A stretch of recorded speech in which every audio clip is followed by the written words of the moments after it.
Mais la scène, il n'y a rien de plus enivrant. C'est quand même un moment de partage, la musique. C'est d'ailleurs le premier art de partage qui a existé sur cette planète. Et c'est pas pour rien. C'est parce que quand vous avez le regard des gens en face de vous, que vous avez les gestes, que vous voyez ce qui se passe, vous êtes obligé de vous nourrir de ça. C'est une drogue, véritablement. Et beaucoup d'artistes le disent en sortant de tournée. Et je peux déjà le dire, moi, à ma micro échelle. Et j'imagine même pas ce que c'est quand on part en tournée vraiment de façon très, très intense. Parce que...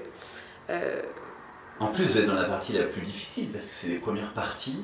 Ouais, il y a un truc où les gens vous attendent pas du tout. Hein. Exactement. Les gens ont payé pour le coup. Il y a beaucoup de plateaux radio où c'est des plateaux gratuits. Donc les gens savent en venant qu'ils sont là pour voir beaucoup d'artistes, voilà. Plusieurs, avec certains qu'ils affectent, d'autres pas. Quand vous arrivez en première partie, la lumière elle s'éteint. Les gens, quand ça s'allume, ils attendent de voir l'artiste pour lequel ils ont payé. Et ils voient quelqu'un d'autre. Et c'est aussi difficile pour nous, à mon avis, que c'est frustrant pour eux.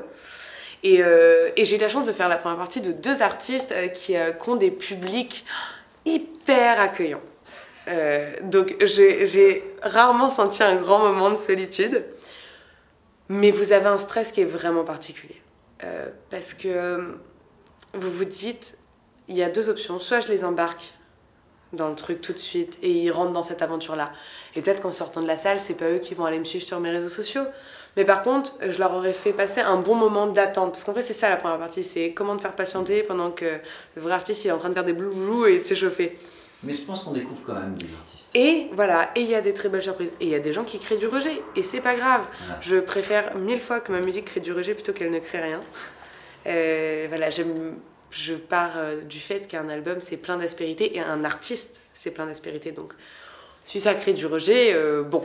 Je serais curieuse de savoir pourquoi, mais c'est normal. Mais ouais, que ce soit... Voilà, c'était pas du tout le même public. Zao, c'était quelque chose de beaucoup plus pop. Donc j'ai amené mon projet de façon beaucoup plus pop. Et Christophe Maé, avec qui je repars d'ailleurs la semaine prochaine, c'est quelque chose de beaucoup plus acoustique. Et là, du coup, j'ai amené mon projet, moi aussi en version acoustique.